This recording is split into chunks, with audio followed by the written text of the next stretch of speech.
जो हमें आतंकी हमलों के जख्म देते थे, उनकी क्या हालत है, ये देशवासी भी देख रहे हैं और दुनिया भी देख रही है। भारत का वजीर आजम नरेंद्र मोदी ये कह रहा है कि पाकिस्तान का हशर देख लो, कंडीशन देखो, हाल देखो क्या है कि पूरी दुनिया देख रही है और हंस रही है।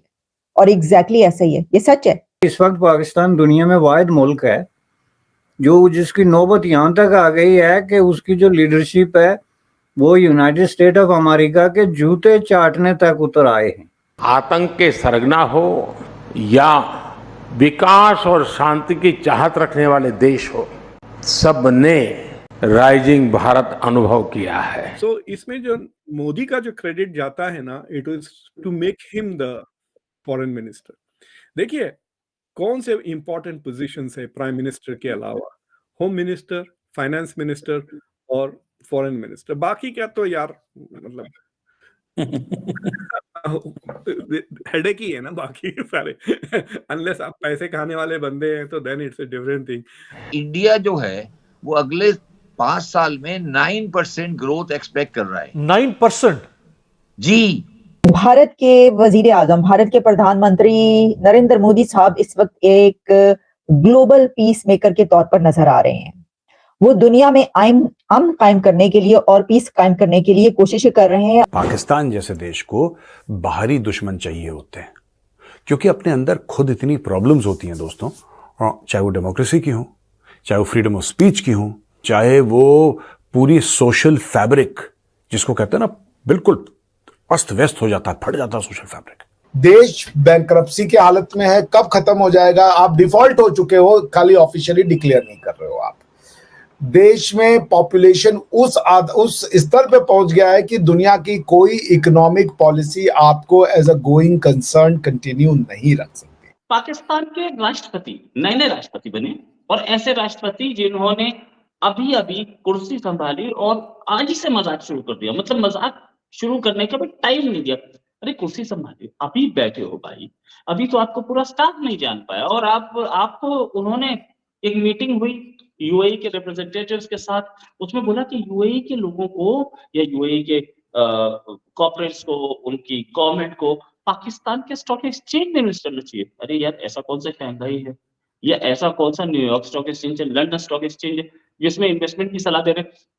खुद साहब यूएई में मकान खरीद के बैठे और उसको इन्वेस्टमेंट की सलाह दे रहे हैं क्या तू पाकिस्तान में इन्वेस्टमेंट कर ले, वो भी स्टॉक्स में, रियल एस्टेट में।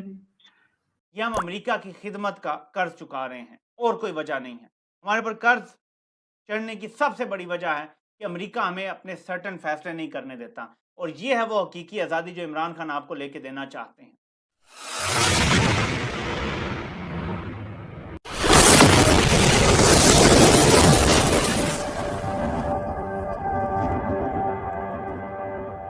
जो मोदी साहब है उन्होंने पाकिस्तान के हवाले से जो है बातचीत की है। एग्जैक्टली आप सही समझे हैं। वो जो है CN 18 पर राइजिंग भारत के मौके पर जो ये इवेंट था इसके ऊपर बातचीत करे थे, उन्होंने स्पीच की और उन्होंने अपनी स्पीच का स्टार्ट ही बालाकोट के वाकये से किया। और उन्होंने कहा कि जिस वक्त वो इससे पहले यानी जब 5 साल पहले आए थे, जिस वक्त भी वो उस इवेंट में पहले आए थे तो उस दिन वही उससे एक दिन पहले था। और उनका कहना था कि मैं आया था, मुझे सब यानी जाहिर है वो सब जानते ही होंगे कि क्या होने लगा है, तो फिर मैंने कुछ नहीं बताया और इस तरह मैं चला गया और फिर अगले दिन हमने देखा। ये मैसेज नहीं है असल में, उनका जो मैसेज है उसके अंदर, उसके ऊपर मैं अब बात करूंगी। तो जनाब उन्होंने जो उसमें ये कहा कि देखिए कि क्या हाल है इस वक्त, क्या हशर है पाकिस्तान का। उनका इशारा इकोनॉमी की जो सिचुएशन है उसकी तरफ और जो दहशतगर्दी के हाल है, जो कि हम डेली बेसिस पे बात करते हैं कि मुल्क का क्या हाल है इस वक्त, तो उसके ऊपर जब आपका कोई राइवल या आपका ओपोनेंट इस तरह बात करता है तो फिर तो लगती है ना, बात तो लगेगी। और लगी है या नहीं है वो तो हो सकता है इसके ऊपर भी कोई जवाब आए तो हम जरूर आप तक पहुंचाएंगे क्या जवाब आएगा सर। लेकिन किस वजह से ये हाल हुआ उन्होंने उसकी तरफ भी इशारा किया। तो मोदी साहब जो हैं उन्होंने पाकिस्तान को जो है ना वो करारी सी एक लगा दी है। दहशतगर्दी जो है उसका नतीजा जो है वो कभी भी अच्छा नहीं निकलता, और जो रास्ता है वो दहशतगर्दी का नहीं है बल्कि अमन का है और तरक्की का है। तो देखिए इसके अंदर हमने ये देखा कि ये तो सच है ना कि जो बहुत सारे ऐसे दहशतगर्द अनासिर जिसके ऊपर फिर बहुत से सवालात पूरी दुनिया से उठे और पाकिस्तान पर उंगलियां उठी, उसके बाद फिर उनको बंद करना पड़ा। एफएटीएफ की टीम आई मुल्क के अंदर पाकिस्तान में और वहां पर जो है उनकी बात मानना पड़ी, उससे पहले सारे स्टेप्स लेना पड़े, बहुत कुछ करना पड़ा। उसके बाद एफएटीएफ से नाम निकला, तो एफएटीएफ में नाम गया ही क्यों? ठीक है ना। तो फिर ये इकदाम करने पड़े जो कि पहले नहीं किए थे। तो जो वो ये कह रहे थे कि इसका रिजल्ट जो है वो ये देख रहे हैं हम कि इस वक्त मुल्क किस सूरत हाल में है, कि उन्होंने कहा कि हशर देख लो पाकिस्तान का। भारत का वजीर आजम नरेंद्र मोदी ये कह रहा है कि पाकिस्तान का हशर देख लो, कंडीशन देखो, हाल देखो क्या है कि पूरी दुनिया देख रही है और हंस रही है। और एग्जैक्टली ऐसा ही है, ये सच है, ये बड़ा ही कड़वा सच है लेकिन सच है, 16 आने दुरुस्त बात है।